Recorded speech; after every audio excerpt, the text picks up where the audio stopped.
Damn it. ఏంటిటా కుండబద్దలు కొడతా అట్ట. నమస్కారం, కుండబద్దల్ ప్రేక్షకులకి స్వాగతం.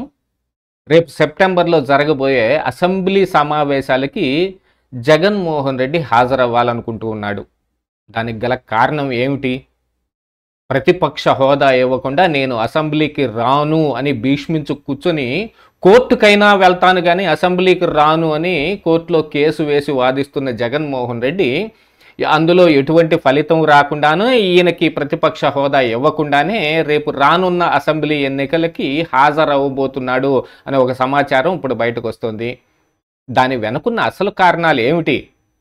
గతంలో జరిగిన ఈ అసెంబ్లీ సమావేశాల్లో గవర్నర్ గారికి మాత్రమే నేను మర్యాద ఇస్తాను అన్నట్టుగా అనేది బయలుపడేటట్టుగా ఆ గవర్నర్ ప్రసంగానికి హాజరై దానికి కూడా పూర్తిగా ఉండకుండా సగంలోనే వెళ్ళిపోయి ఈ రోజున అసెంబ్లీకి వచ్చి ఏం చేయాలనుకుంటున్నాడు జగన్మోహన్ రెడ్డి అనేది ఈ వీడియోలో పూర్తిగా మీకు అర్థమయ్యేటట్టుగా వివరిస్తాను. వీడియో నచ్చితే కనుక ఖచ్చితంగా లైక్ చేయండి, ఇంకా 10 మందికి షేర్ చేయండి. రేపు సెప్టెంబర్లో జరగబోయే అసెంబ్లీ సమావేశాలకి జగన్మోహన్ రెడ్డి హాజరవబోతున్నాడు అని వైఎస్ఆర్ కాంగ్రెస్ పార్టీ నాయకుల దగ్గర నుంచే లీకులు వస్తూ ఉన్నాయి. దానికి గల కారణం ఏమిటి అనంటే వరుసగా 2-3 కారణాలు ఉండొచ్చు. ఎందుకంటే గతంలో స్పీకర్గా ఉన్న అయ్యన్న పాత్రుడు కావచ్చు, లేకపోతే డిప్యూటీ స్పీకర్గా ఉన్న రఘురామకృష్ణరాజు గారు కావచ్చు, వీళ్ళందరూ కలిసి వరుసగా 60 రోజుల పాటు అసెంబ్లీ సమావేశాలకి హాజరు కాకపోతే ఆటోమేటిక్గా డిస్క్వాలిఫై అయిపోతారు, అంటే వైఎస్ఆర్ కాంగ్రెస్ పార్టీ నాయకులు మొత్తం డిస్క్వాలిఫై అయిపోతారు అనే విషయాన్ని వాళ్ళు గట్టిగా ప్రస్తావన చేయటం కానీ మీడియాలో బాగా ప్రచారం జరగటం కానీ కూడా జరిగింది. దానికోసం అని చెప్పి మరి వైసీపీ ఎమ్మెల్యేలు దొంగచాటుగా వచ్చి ఆఫీసులో సంతకాలు పెట్టి వెళ్ళడం, గిఫ్ట్లుంటే గిఫ్ట్లు కూడా పట్టుకొని వెళ్ళటం, ఇలాంటివన్నీ చేశారు. కానీ జగన్మోహన్ రెడ్డి మాత్రం కేవలం గవర్నర్ గారి ప్రసంగానికి మాత్రమే హాజరయ్యాడు. కాకపోతే అప్పుడు మరి కూటమి ప్రభుత్వంలో ఉన్న నాయకులు కూడా చాలామంది ప్రచారం చేసింది ఏమిటి అంటే గవర్నర్ గారి ప్రసంగానికి హాజరైతే హాజరైనట్టు కాదు, అది అసెంబ్లీ సమావేశాల కిందకు రాదు అన్నట్టుగా చెప్పుకొచ్చారు. అంటే ఈ డిస్క్వాలిఫికేషన్ ప్రక్రియ ఎలాగనే కొనసాగుతుంది అనే విషయాన్ని కూడా వాళ్ళు గట్టిగా ఉద్ఘాటించారు ఆ రోజున. మరి దానికి ఏమైనా జగన్మోహన్ రెడ్డి భయపడ్డా అంటే న్యాయ కోవిదులతోటి ఆయన ఇటు వెరిఫై చేసుకుంటాడు. ఆయన చుట్టూతా ఇప్పుడు ఈ రోజున ఎస్పెషల్లీ లిక్కర్ కేసు తెరపైకి వచ్చిన దగ్గర నుంచి అనేక మంది లాయర్లతోటి సమావేశంలోనే ఉన్నాడు. అందులో ఇది కూడా చర్చిస్తే నిజంగానే మరి గవర్నర్ గారి ప్రసంగానికి హాజరైతే హాజరైనట్టు కాదు అనే విషయాన్ని మరి వాళ్ళు కూడా ఏమన్నా న్యాయ కోవిదులు కూడా చెప్పారో ఏమో, ఇక హాజరవటానికి ఆయన పూనుకున్నట్టుగానే కనపడుతోంది. కేవలం డిస్క్వాలిఫై అయితే దాదాపుగా జగన్మోహన్ రెడ్డి తప్ప మిగతా ఎవరు డిస్క్వాలిఫై అయ్యే అవకాశం లేదు. ఈ రకంగా డిస్క్వాలిఫై అయిన తర్వాత మళ్ళీ తానే నిలబడటానికి ఎన్ని అవకాశాలు ఉంటాయో కూడా ఇంకా పూర్తిగా అయితే సమాచారం బయటకు రాలేదు. కానీ ఆయన మళ్ళీ నిలబడితే నైతికంగా మాత్రం ఆయన బలం కోల్పోయినట్టే లెక్క.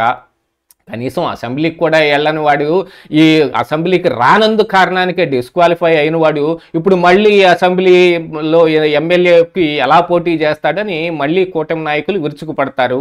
అలాంటిది ఏదైనా ఉపద్రవం తప్పించుకోవటానికి వస్తున్నాడా అనేది ఒక కారణం కింద బయట పెట్టుకుంటే, రేపు ఈ లిక్కర్ స్కామ్లో జగన్మోహన్ రెడ్డిని అరెస్ట్ చేస్తే ఈ మిగతా ఉన్న 10 మంది ఎమ్మెల్యేలు సైతం రాజీనామా చేసేయాలి అనే ఒక ప్రతిపాదనని జగన్మోహన్ రెడ్డి పెట్టినట్టుగా గతంలో ప్రచారం జరిగింది. మనం కుండబద్దల్లో కూడా అలాంటి వీడియో ఒకటి పెట్టాం.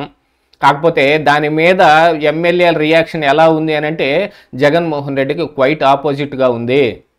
జగన్మోహన్ రెడ్డికి అరెస్ట్ చేసినందుకు మేమెందుకు రాజీనామా చేయాలి, మాకు అలాంటి అవసరం లేదు అని వాళ్ళు చెప్పడంతో పాటుగా ఇక పక్క పార్టీల వైపుగా అసలు ఎటు కుదరకపోతే కాంగ్రెస్ పార్టీలోకి జంప్ అయిపోయి ఈ లెజిస్లేటివ్ పార్టీలో చీలికలే తీసుకొచ్చి వాళ్ళే వైఎస్ఆర్ కాంగ్రెస్ పార్టీలోంచి కాంగ్రెస్ పార్టీలోకి విలీనం అయిపోయినట్టుగా చూపించే ప్రయత్నాలు కూడా వాళ్ళు ఏదో తెరతీయబోయారనేది కూడా ఆ రోజుల్లో వచ్చిన సమాచారం.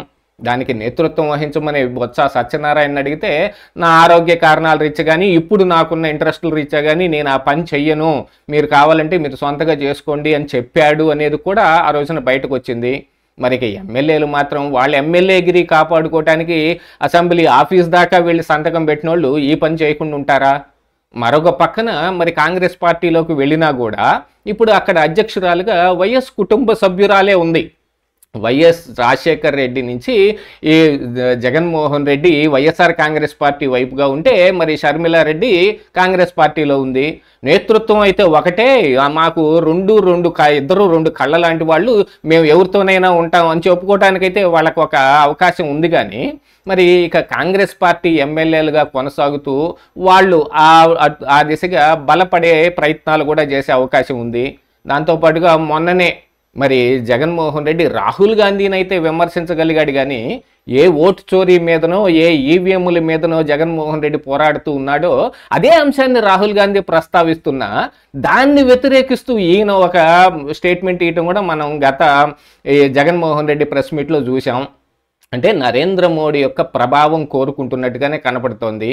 కాకపోతే గత 2 రోజుల కిందట మరి నితిన్ గడ్కరీ చేసిన ఒక ట్వీట్ అయితే కొంచెం సంచలనం రేపింది. ఇటు వైసీపీ ఎంపీ అవినాష్ రెడ్డికి, అటు మిథున్ రెడ్డికి ఆయన పుట్టినరోజు శుభాకాంక్షలు తెలుపుతూ ఒక ట్వీట్ చేశాడు. ఆ ట్వీట్ మీద కూడా ఓ పెద్ద దుమారం రేగుతోంది. ఇంకా బీజేపీ వైఎస్ఆర్ కాంగ్రెస్ పార్టీ నాయకులనే అంట పట్టుకొని తిరుగుతూ ఉందా అనే అనుమానాలు కూడా చాలామంది వ్యక్తపరచడం జరిగింది. కానీ ఈ రోజున మరి ఆ 10 మంది ఎమ్మెల్యేలు గనక రాజీనామా చేయకుండా, వాళ్ళు జగన్మోహన్ రెడ్డి మాట ఖాతరు చేయకుండా రేపు అసెంబ్లీ సమావేశాలకి హాజరైతే గనుక జగన్మోహన్ రెడ్డి పరువు ఉన్నది కాస్త పోయిద్ది. ఏదో చెబుతారు చూడండి సామెత, పెనం మీద నుంచి పొయ్యిలో పడ్డట్టు అయిందని. బయట ఎటు ఆయనకున్న మర్యాద ప్రభావం తగ్గిపోవడంతో పాటుగా పార్టీలో కూడా తగ్గిపోయింది అని ఇక కూటమి నాయకులు విరుచుకుపడిపోతారు. Jaganmohan Reddy is nothing, he is zero అని ప్రచారం చేయటం మొదలు పెడతారు.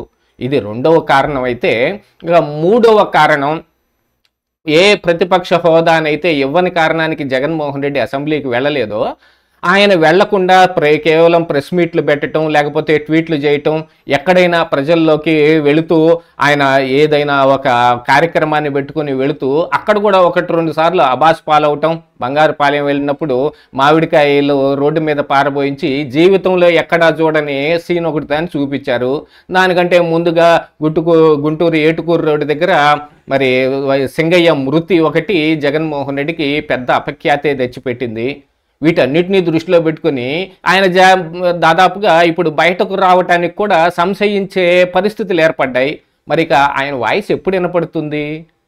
అసెంబ్లీలో మాట్లాడితేనో, లేకపోతే ఆయన ప్రెస్ మీట్ ఏదైనా పెట్టినప్పుడు మరి సాక్షిలో మీడియాలో కానీ, లేకపోతే వైసీపీకి సంబంధించిన మీడియాలో కానీ, సోషల్ మీడియాలో కానీ విస్తృత ప్రచారం జరుగుతున్నప్పటికీ కూటమి నాయకులు కానీ, కూటమికి సంబంధించిన ఈ మీడియాలో, ఈ సెక్షన్ ఆఫ్ మీడియాలో కానీ దాని మీద ట్రోలింగ్స్ కానీ, దాని మీద వ్యతిరేక ఏర్పడే ఈ మాటలు కానీ ఎక్కువగా ప్రచారం జరుగుతున్నాయి.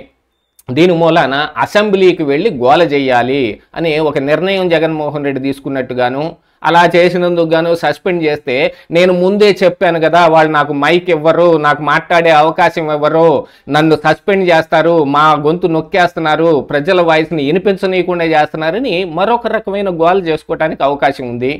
వీటన్నిటి దృష్ట్యా జగన్మోహన్ రెడ్డి నాకు ఈ ప్రతిపక్ష హోదా లేకపోతే పోనే కానీ ఇప్పుడు వైసీపీ మనుగడని కాపాడుకోవటం నాకు ముఖ్యం అని చెప్పి అసెంబ్లీకి వెళ్తున్నాడు అనేది మాత్రం ఇక్కడ బలంగా కనపడుతోంది. ఇదే ఈరోజు కుండబద్దలు.